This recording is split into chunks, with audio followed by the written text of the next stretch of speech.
Nigerian actress Tonto Dike finally drags her ex-lover Prince Kpokpogri to court. Hi guys, and welcome again to this channel. If you're new here, kindly subscribe, and if you've subscribed but you've not turned on notification bell, just click on the bell button so that you would be reminded and be notified when we have new uploads for your viewing pleasure. Alright guys, let's talk about Tonto Dike and our ex-lover Prince Kpokpogri. Now, these guys started their union in June of 2021. It seemed like, yes, finally, this actress who has had a lot of love controversies over the years have finally found a love that has been made for her. Only for it to now surface online that Prince Kpokpogri at first had an affair, illegal one, while still with Tonto Dike. And he came online, said no, that is not what is happening, blah blah blah. Just fast forward now, Prince Kpokpogri has been summoned by the Nigerian police to come defend himself because Tonto Dike has she has indeed given him a court summon for blackmail, extortion, and false pretense of obtaining money against him. Now, that letter that was sent to him from the Festus Kayemo chambers says that we are solicitors to Miss Tonto Dike, and it is on our instruction that will write this petition to your esteemed office. We've been briefed as follows: that sometime in June of 2021, one Prince Kpokpogri Joseph started to court our client with a proposal to marry her. In the process, he would invite our client to his residence, and sometimes he went to our residence, but unknown to their client, that is Tonto Dike, this said Joseph Kpokpogri, who our client later discovered to be a serial blackmailer, had other motives for courting our client. In summary, they are saying that Kpokpogri installed CCTV cameras, closed circuit television cameras at private areas of his residence, and had stage managed those visits, that mean Tonto Dike visiting him, with the aim of blackmailing her. She was surprised, however, when sometime in August of 2021, the suspect started demanding money from her and threatening to expose nude pictures and other such documents relating to her. To actualize his demands, Kpokpogri started sending messages, documents, and files containing sensitive information and materials relating to her to her phone, while also releasing some to the public. Case in point, for example, the several voice notes of Tonto Dike that was leaked to the media. We heard her say a lot of things in those leaked audio clips.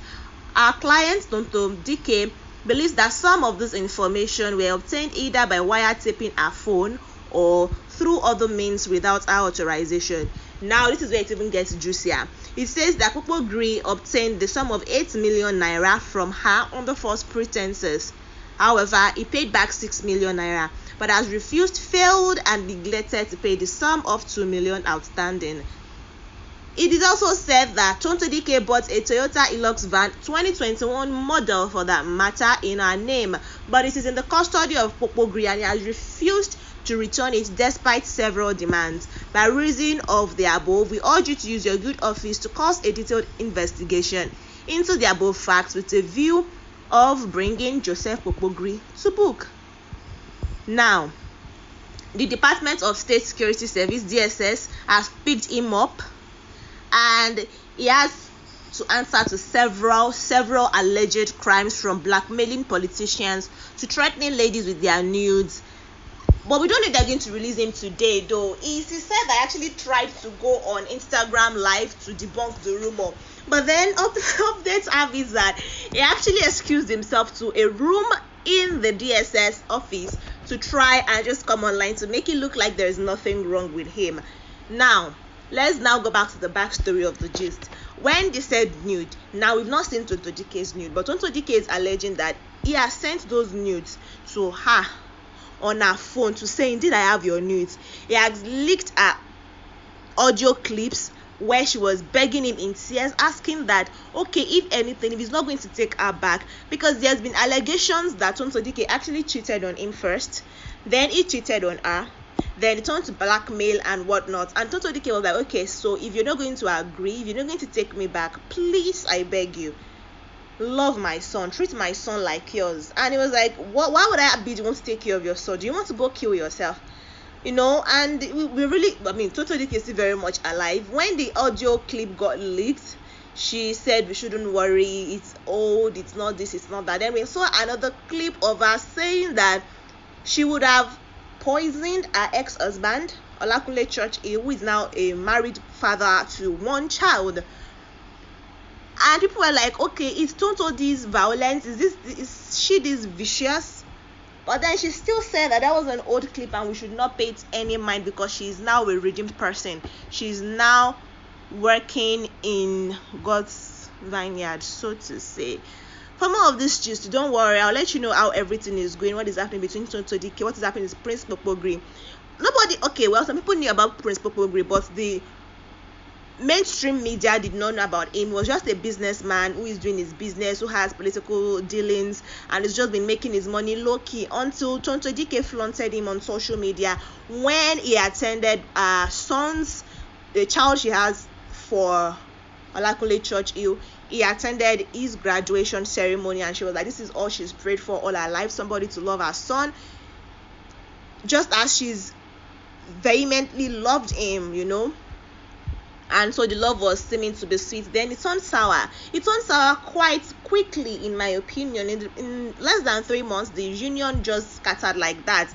And Tonto Dike is back on the market. Maybe not, because people now started talking about it. Keep your relationship off social media. It's like everybody just tried to clout chase on our case, trend using our case. Everybody had an opinion or the other. People are like, Tonto Dike should have just kept this very private, because now people that you don't even know if the people that are tagging you and talking about your story indeed mean well for you, or if they're just doing it for doing sake. You really don't know. Tonto Dike has tried to be mellow about the whole thing, because typical Tonto Dike would have gone to bring receipts, pull everything, saying as she was actually blackmailed, and the man leaked, according to her, leaked audio clips of her. But she's taking the high road now. She's charging into court. She's calling for his arrest and investigation, because it's like they want to open even deeper can worms. They want to open can worms of dirty dealings of Prince Kpokpogri, according to what this statement is reading.